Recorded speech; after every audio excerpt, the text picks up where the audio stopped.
ایک نوجوان صحابی تھے، ان کا نام تھا عبداللہ.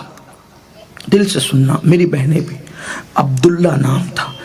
ایک جھلک حضور کی دیکھی تھی اور کلمہ پڑھ کے مسلمان ہو گئے تھے، لیکن پھر دوبارہ دیکھنا نصیب نہیں ہوا، نہ ملنا نہ دیکھنا نہ بات کرنا نصیب ہوا. وہ بچپنے میں یتیم ہو گئے تھے اور مدینہ منورہ کے باہر رہتے تھے، دور. ان کے چچا نے ان کو پالا تھا اور ان کی ماں نے ان کے بچپنے میں یتیم ہونے کی وجہ سے جوانی میں بھی دوسرا نکاح نہیں کیا تھا کہ میرے بیٹے کا کیا ہوگا. تو ماں نے اور چچا نے مل کے پالا تھا. جب یہ مسلمان ہو گئے، ان کے چچا کو پتہ چلا کہ میرا بھتیجا مسلمان ہو گیا. چچا نے بہت مارا اور کہا محمد کو چھوڑ دے. کہا چچا سب چھوڑ سکتا، ان کو نہیں چھوڑ سکتا. تو چچا مارتے مارتے تھک جاتا تھا، کہتا تھا رک تھوڑا آرام لوں گا پھر ماروں گا. پھر مارتا تھا، پھر آرام لیتا تھا، پھر مارتا تھا. لیکن بالآخر مارتے مارتے وہ تھک جاتا تھا. کئی دن بیتے، بہت مار کھایا، بہت پٹائی ہوئی، لیکن حضور کو نہیں چھوڑا، دین نہیں چھوڑا دین. آج کل تو تھوڑی تھوڑی بات پر لوگ مسلک بدلتے ہیں، مذہب بدلتے ہیں. آج کل کے لڑکے تو لڑکی سے نکاح کرنے کی وجہ سے بھی مذہب بدل رہے ہیں. ہائے ہائے ہائے، کیا دن دکھایا لوگوں نے. لیکن یاد رکھنا نقصان ہے نقصان. اگر جان دے کر بھی حضور کا عشق ملے تو سستا ہے، بہت سستا. یہ بہت سستی مے ہے. اگر جان دے کر بھی ملے تو سب کو نہیں ملتی نا، یہ سب کا مقدر بھی. بہت مار کھائی، نہیں چھوڑا آقا کو. بالآخر چچا ہار گیا، بھتیجا جیت گیا. اب وہ نہیں مارتا. ان کی حالت یہ تھی، روزانہ ماں کو آگے کہتے امی مجھے میرے محبوب کی بہت یاد آ رہی ہے، امی میں جاؤں مدینے جاؤں، ان کو دیکھنے جاؤں. ماں کہتی بیٹا تجھے پتا ہے نا تیرے چچا نے تجھے پالا پوسا بڑا کیا، اب وہ ناراض ہوگا. ابھی تو اس نے تجھے مارنا چھوڑا ہے بیٹا، تو جائے گا تو وہ بہت ناراض ہوگا. پہلی بات تو جانے ہی نہیں دے گا، کہیں بیٹا تجھے قتل نہ کر دے، میں برداشت نہیں کر سکوں گی تیری جدائی کا صدمہ. پھر دوسرے دن آئے وہی، تیسرے دن آئے وہی، بار کا یہ معاملہ. ایک دن آئے صبح تو ماں سے کہا ماں مجھے جانے دے، میں نہیں رہ سکتا ان کے بغیر. کہا بیٹا ٹھیک ہے جا، لیکن اپنے چچا سے پہلے اجازت لے لے، اگر وہ اجازت دے تو میری بھی اجازت ہے. وہ آئے، عبداللہ چچا سے پاس کھڑے ہوئے. چچا آپ نے مجھے بہت پیار دیا، محبت دی، چچا ایک احسان کریں گے؟ بولو عبداللہ. چچا مجھے میرے محبوب کی بہت یاد آتی، میرے آقا کی، کیا میں ان کی زیارت کے لیے جا سکتا ہوں؟ چچا کے دل میں تو حضور کے خلاف نفرت کی آگ بھڑک رہی تھی. اس کی آنکھ سے گویا کہ انگارے لہو ٹپک پڑا. اس نے کہا اس سے ملنے جائے گا؟ معاذ اللہ. ہاں چچا ایک جھلک دیکھ کر واپس آؤں گا. ٹھیک ہے جا، مگر سن ایک بار ان کو دیکھنے کے لیے گھر سے نکلے گا نا، دوبارہ گھر میں لوں گا نہیں، اپنے گھر میں آنے نہیں دوں گا تجھے. نوجوان بچے جن کی شادی نہ ہوئی ہو ان کے لیے سب سے بڑی دھمکی یہی ہے کہ گھر سے نکل جا. جس کی شادی نہ ہوئی وہ گھر سے نکلے گا تو اس کا تو پورا مستقبل ہی تباہ ہے نا. ایسا ہی ہوتا ہے نا. شادی کے بعد اگر بولے تو خوشی ہوتی ہے کہ چلو ٹھیک ہے کہ جا کر کے رہ لیں گے. لوگوں کی طبیعت یہ ہوتی ہے کہ چلو اچھا ہو گیا، بغیر دوا کی بیماری جاری. لوگ یہ سمجھتے ہیں کہ چلو گھر سے نکالے ایک نیا گھر بسائیں گے کیونکہ ہے کوئی ساتھ میں. لیکن اگر انسان اکیلا ہو اور اس کو کہا جائے کہ گھر سے باہر نکل، گھر میں نہیں لیں گے. قربان یہ میرے نبی کے صحابہ ہیں. جب میرے نبی کے صحابہ کو کوئی برا کہتا ہے نا تو مجھے یہ باتیں یاد آتی ہیں تو میرا دل دکھتا ہے کہ لوگ نبی کے لیے فجر نہیں پڑھ سکتے نبی کی محبت میں. انہوں نے قربانیاں دی، ان پہ بات کرتے ہیں کہ تاریخ میں یہ آیا اور پھر فلاں مورخ نے یہ لکھا ہے. اور تو تاریخ کو دیکھ رہا ہے، ان کی قربانی دیکھ. تو نبی کے لیے کانٹا بھی برداشت نہیں کر سکتا، ان کی قربانیاں کیا ذرا سن. اللہ کے رسول علیہ السلام کے وہ نوجوان صحابی جن کی شادی بھی نہیں ہوئی، نو عمر تھے، ابھی جوانی کی شروعات تھی.